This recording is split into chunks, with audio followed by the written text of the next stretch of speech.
Bienvenue, chers amis, sur le plateau d'Autour de la parole. C'est toujours un plaisir de vous retrouver. Aujourd'hui, nous avons la chance de recevoir le pasteur Alphonse Walker et Sharon Grand. Bonjour. Bonjour.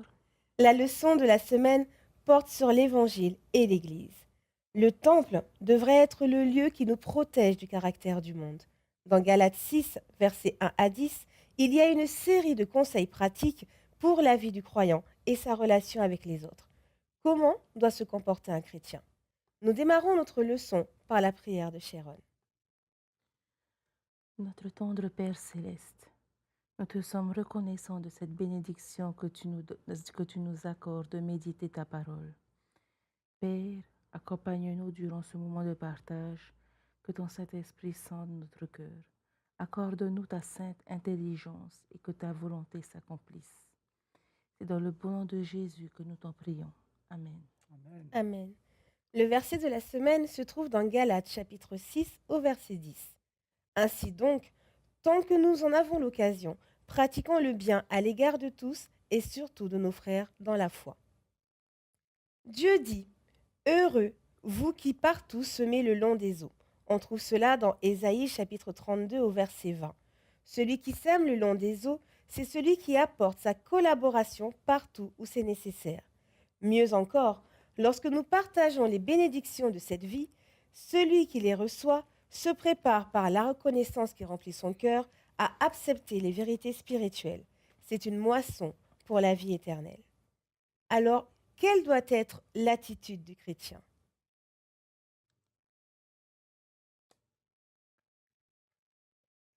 Euh, je pense que la Bible nous exhorte, nous encourage à compatir, à tendre la main à nos frères et sœurs qui ont trébuché et aussi nous avons un maître et donc à lui ressembler. D'accord.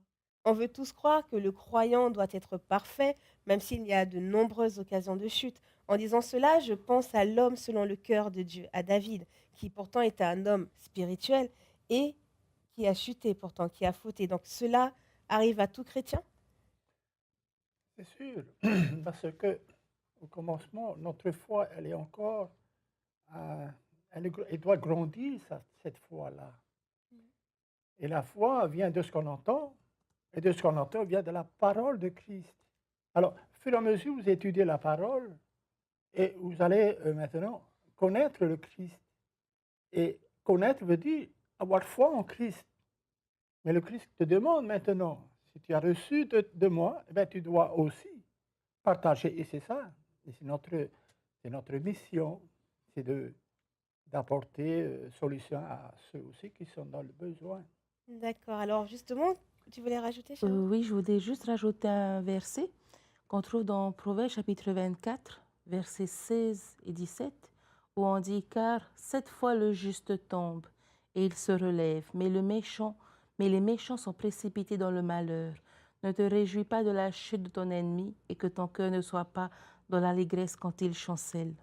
Donc cela démontre bien comment doit être notre caractère. Nous ne devons pas avoir un caractère de critique, de condamnation et de jubiler sur le désespoir de l'autre, mais au contraire de compassion, comme l'a fait Jésus.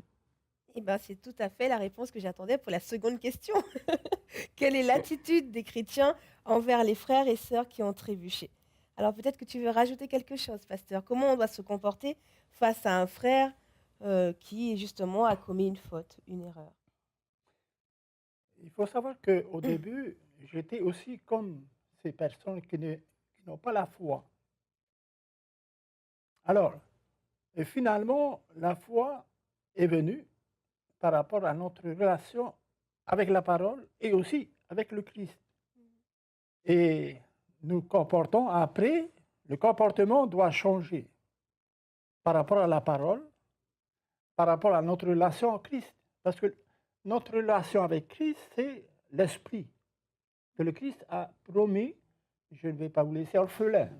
Et il y a un rôle, il nous enseigne, il nous corrige, il nous instruit, il convaincra. Et alors, quand on voit la personne qui n'a pas, qui a chuté, bon, ça nous arrive aussi dans le passé. Et dans le présent, normalement, nous ne devons pas chuter. À une seule condition, c'est naître de nouveau D'accord. et de demeurer dans le Christ. Demeurer dans le Christ et que mes paroles demeurent en vous. Donc, il faut une relation continue. Et quand il y a une rupture, et c'est là qu'on commet des fois des erreurs, qu'on pêche, mais ce sont des péchés involontaires. Donc du coup, avant de censurer l'autre, on doit vraiment s'examiner. Cela me fait penser à la parabole de la paille et la poutre dans l'œil. Donc le réflexe humain, vraiment, quand on voit un frère qui est tombé, c'est vraiment de sortir le bazooka pour tirer sur une mouche, quoi. Mais il faut vraiment pas décourager celui qui est égaré. Il faut pas qu'on blesse nos frères et sœurs par la dureté, une dureté digne des pharisiens. Il faut vraiment que il ne faut pas que notre cœur se laisse submerger par des sentiments d'amertume ou autre. Il faut vraiment qu'on soit rempli de l'amour de Christ. Exact. Voilà, et savoir, comme tu as dit, qu'on avait une vie avant et qu'on peut tous chuter à n'importe quel moment. C'est sûr. Maintenant, je voudrais rajouter quelque chose. Voici ce que le Christ dit. Euh, si vous voulez que les autres fassent pour vous, faites de même pour eux. Et c'est ça la loi. Si la personne qui a quand même commis des erreurs, ça peut nous arriver. Parce que on est nouveau, mais au fur et à mesure, nous grandissons. Comme l'apôtre Paul dit, j'ai été crucifié. Ce n'est plus moi qui vis. Donc, par rapport à l'autre, nous devons comprendre, c'est tout à fait, on est là pour les aider à grandir dans la foi. Donc en fait, le prochain a besoin vraiment de savoir qu'il peut compter sur quelqu'un qui a un cœur semblable à celui d'un frère aîné, capable de sympathie, d'amour tout simplement. Et voilà, et de savoir qu'en cas de chute, on est là pour prier les uns avec les autres. Oui. Alors, ce qui nous amène à la question suivante. Pourquoi est-il vraiment important de traiter les autres qui sont accablés comme nous aimerions être traités? Pour se répondre à cette question, je voudrais citer Luc chapitre 18, versets 9 à 14, qui est la parabole du pharisien et du publicain. Dans cette histoire, en gros, c'est un pharisien et un publicain qui prient. Et dans sa prière, le pharisien dit merci Seigneur pour ce que je ne suis pas. Et donc après, il énonce ce qu'il n'est pas. Et tout ce qu'il citait, c'était en fait ce qu'était le publicain. À l'inverse, le publicain demandait pardon pour tout ce qu'il était. C'est-à-dire tous ses défauts, il partageait. Et à la fin, Jésus pose la question suivante. Des deux, qui sera senti, qui sera justifié? Et après, il a répondu par lui-même que celui qui est sorti justifié, c'était le publicain, pas le pharisien.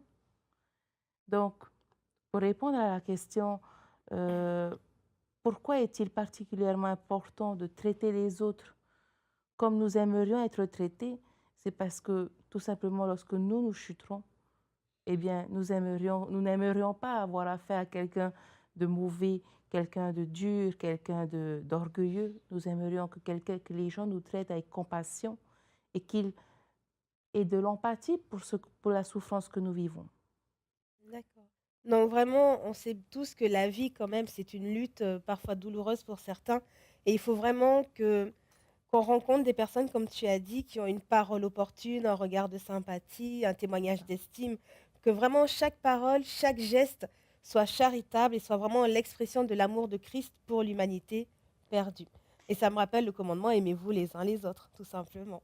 Donc Dieu, vraiment, il possède un pouvoir de guérison qui s'exerce à travers la nature entière.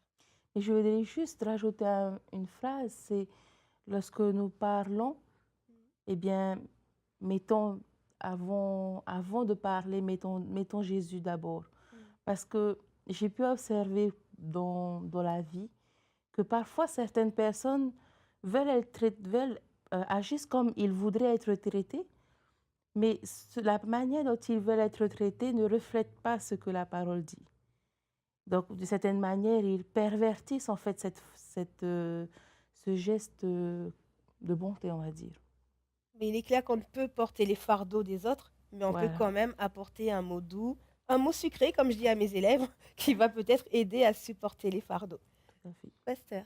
Oui, il faudrait que, comme Jésus dit, aimez-vous les uns et les autres, comme je vous ai aimé. Mhm. Il faut il faut que nous soyons inculqués de ça. À chaque fois, quand tu fais à un des plus petits, c'est à Jésus que nous faisons. Oui. Et le commandement de Dieu, le commandement de Jésus, je vous donne un nouveau commandement, aimez-vous les uns et les autres, comme je vous ai aimé. Mhm. Alors, quand on voit un peu la vie entre Jésus avec les disciples, beaucoup ont commis des erreurs, mais Jésus a toujours euh, pris ça avec beaucoup d'amour. Donc, Jésus est notre exemple. Oui. Et ce n'est pas suffisant. L'Esprit est là pour nous aider à développer. Et l'Esprit est là pour nous conduire. Il faudrait qu'on soit attentif et à l'écoute de l'Esprit. Oui. Alors donc, voilà pourquoi il faudrait maintenant le mettre en pratique. Et non pas, OK, je le sais, et puis ça s'arrête. Non. Il faut pratiquer. Et il faut répondre à ses besoins. Oui. Parce que s'il a chuté comme David, ben, c'était un moment de séduction. Mhm. C'était un moment où il oublie que c'est grâce à Dieu qu'il est là. Mais finalement, à la fin, il se repentit, Oui. crée en moi un cœur nouveau. Et voilà, il commence maintenant une vie nouvelle. Comme le chrétien, c'est pareil. Donc on a le droit de tomber, mais il ne faut pas rester par terre. Amen. On lit C'est ça. dans Galates au chapitre 6, verset 1, vous qui êtes spirituels, redressez-le. Donc on sait que seul l'amour qui jaillit du cœur du Christ peut guérir, et seul celui qui en est complètement, qui est pénétré de cet amour, comme la sève dans l'arbre ou le sang dans le corps, peut soulager l'âme meurtrie. Mais alors, pourquoi l'orgueil, quand même, est-il un tel danger pour les chrétiens? Non, parce que l'orgueil, c'est la séparation avec Dieu. Et voilà pourquoi j'essaie de développer un peu ce que l'apôtre Pierre dit. Humiliez-vous, c'est la puissante main de Dieu, et qu'il vous élève autant convenable. Avant, il était un peu dans ce domaine, quand il est dit. Alors, il oublie que des fois, je donne un exemple. Jésus dit, qui suis-je aux 10 des hommes? Une. Oui. Deuxième question, et pour vous? Et vous, qui suis-je? Alors, Pierre a répondu, c'est le Christ, le Fils de Dieu, vivant. Alors, qu'est-ce que le Christ a dit? Tu es heureux, Pierre, Simon. Mais je te le dis, ce que tu dis, ce n'est pas de toi-même. Donc, c'est quelque chose qui est venu de Dieu. Alors, donc, c'est un développement qu'on doit. Et voilà pourquoi le Christ dit demeurez en moi, que je demeure et que mes paroles demeurent. C'est un commandement. Donc tout ce que nous faisons, il faut se rendre compte que ça ne vient pas de nous, mais que c'est grâce à Dieu qu'on Amen. peut accomplir tout ce que nous faisons au sein des églises ou dans Amen. nos vies. Donc Dieu ne nous a pas appelés à porter un fardeau tout seul, c'est pour ça qu'il a mis à nos côtés des frères et des sœurs aux intelligences diverses et variées. Et vraiment, il faut qu'on prenne soin d'étudier les instructions qui sont données dans les épîtres aux Corinthiens et aux Éphésiens concernant nos relations les uns avec les autres en tant que membres du corps du Christ. Je voudrais aussi rajouter que par définition, l'orgueil, c'est un sentiment exagéré de sa propre valeur, donc une estime de soi excessive. Maintenant, lorsqu'on analyse bien le comportement d'un orgueilleux, eh bien, c'est quelqu'un qui va justifier ses péchés. Par exemple, il blesse un frère et il va dire, mais il m'a blessé avant. Et donc, il va toujours chercher à justifier ce que Dieu ne recommande pas. Et c'est là, en fait, le danger qui est pour les chrétiens, l'orgueil. Parce que quand on commence à légitimer nos péchés, on va considérer que nos péchés sont justes, en fait. Et après, on commet le péché impardonnable sans qu'on s'en rende compte, dans le sens où on va dire mais j'ai raison. Alors qu'en fait, nous devons toujours nous abandonner entre les mains de Dieu. Réussir à se remettre en question. Alors justement, comment pouvons-nous nous prémunir contre un esprit, une personne indifférente, froide et critique? Je pense à un verset justement dans Romains 15, verset 1. Nous qui sommes forts, nous devons supporter les faiblesses de ceux qui ne le sont pas et ne pas chercher ce qui nous plaît. Alors comment avoir vraiment de bonnes relations les uns et les autres, sachant que nous n'avons pas tous le même caractère, que je ne sais pas, si on est impatient, on va rencontrer des personnes qui sont patientes, si on veut aller vite, on va rencontrer des personnes qui nous ralentissent. Enfin voilà, comment faire justement lorsqu'on rencontre des personnes indifférentes, froides et peut-être qui critiquent. Je pense qu'à ce moment-là, voici ce que l'apôtre Jacques dit. Si quelqu'un d'entre vous moque la sagesse, qui demande à Dieu et qui lui donne à tout simplement, et il lui sera donné. Quand on voit la personne, il faut toujours contacter l'esprit. Il faut toujours être en relation avec l'esprit. Qu'est-ce que je dois faire? Qu'est-ce que je dois dire? N'oublions pas ce que Jésus dit. Si vous serez devant telle ou telle personne, ne vous tracassez pas de ce que vous allez dire. Mais le moment voulu, eh bien, c'est l'esprit qui parlera en vous. Alors, donc, il faut s'humilier sur cette puissance qui, c'est lui qui convaincra. Parce que agir par rapport à mes connaissances, mais euh, c'est un peu compliqué. Si j'agis, c'est par rapport à ce qui est écrit. Je dois toujours me fier avec ce qui est écrit et présenter la personne avec la parole de Dieu. Et il va maintenant reconnaître parce que c'est l'esprit qui le convaincra. L'esprit ne peut pas le convaincre s'il n'y a pas la parole. Et la parole, c'est une écriture inspirée de Dieu. Il est utile pour corriger, pour convaincre, pour instruire dans la justice. Donc il faut toujours une relation constante avec l'esprit et la parole. Donc il faut C'est- qu'on se rappelle que vraiment le Christ a fait pour nous un sacrifice infini et que nous devons nous aussi être prêts à nous sacrifier pour les autres. C'est ça. ouais. Donc éviter peut-être de blesser ou de meurtrir le cœur des enfants de Dieu, car c'est le cœur de Christ que nous finirons par blesser. Alors, ce qui nous amène à notre question suivante. Pourquoi faut-il se remettre sans cesse en question? Pourquoi faut-il faire des auto-examens, des évaluations? Pourquoi doit-on se remettre en question, tout simplement? Pour répondre à cette question, je pense que l'auto-examen réfléchi surtout nous permet de prendre conscience de nos failles. Lorsqu'on se remet en question, on prend conscience que ah, on a tel défaut. Par exemple, je vais me remettre en question, je vais me dire, waouh, j'ai le défaut de la dureté, par exemple. Et en prenant conscience, cela me permet après de confesser ce défaut auprès de Dieu. Et donc, quand on sait que nous avons un livre de péché et que Dieu, à chaque fois quand tu pêches, eh ben, tu es obligé de confesser pour que ça soit effacé, cela permet qu'on soit sauvé. Parce qu'en se remettant sans cesse en question, ben, nous apprenons aussi l'humilité et à confesser nos péchés. Donc, le cœur est vraiment trompeur et il faut sans cesse qu'on se remette en C'est ça. question, qu'on examine son caractère, toujours en se basant sur la parole de Dieu. Donc, la parole de Dieu, c'est vraiment la lumière qui va éblouir ce qu'on doit améliorer afin qu'on puisse le mettre en prière.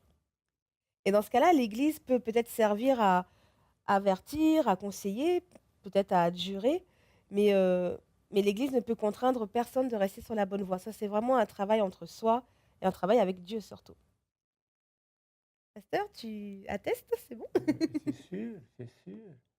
Et voilà pourquoi le Christ dit, vous êtes la lumière du monde. Mm. Et vous êtes le sel.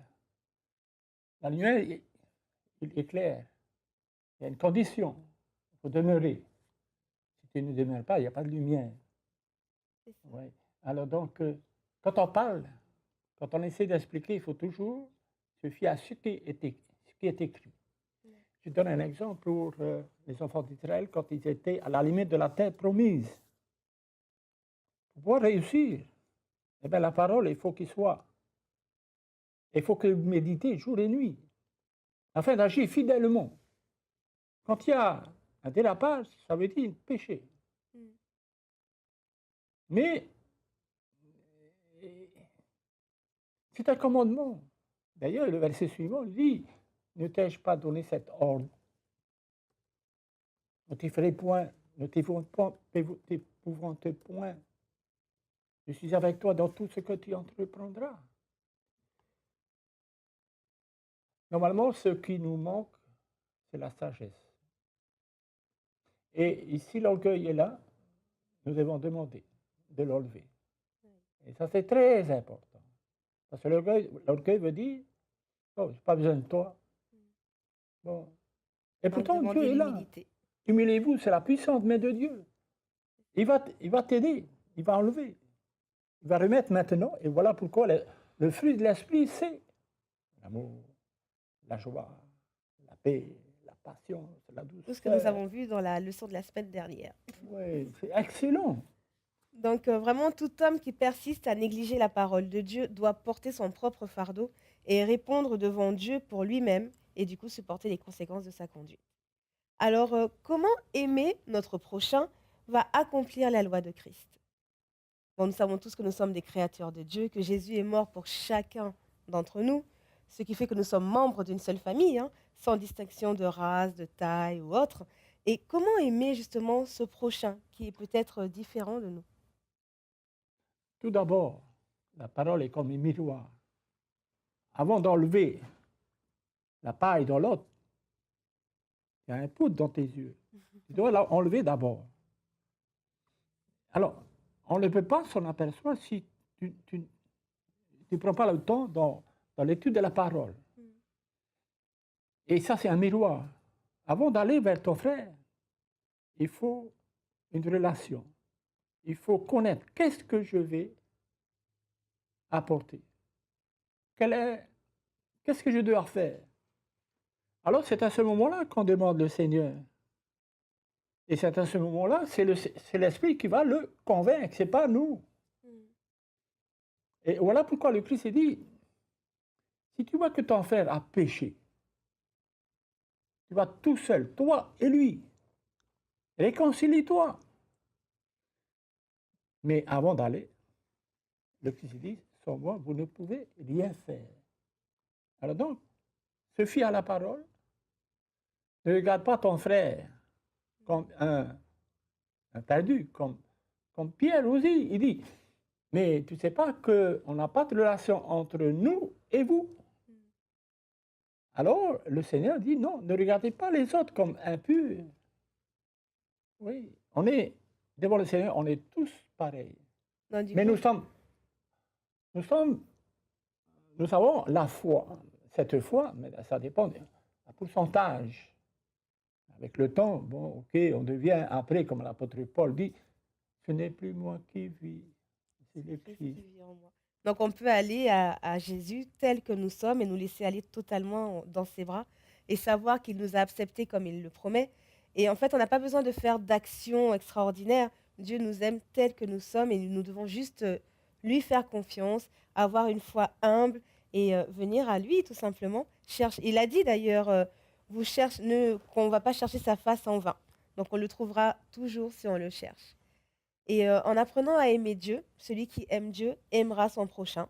Amen. Et on n'aura que de la compassion pour toutes les créatures de Dieu. Parce que c'est lui qui produit. Cet amour, Produit en vous, le vouloir et le faire. c'est ça. C'est dans son bon plaisir. Sharon? En fait, je voudrais juste rajouter le verbe ici, c'est le verbe aimer. Maintenant, lorsqu'on regarde l'amour, il y a 3 types d'amour. Hein?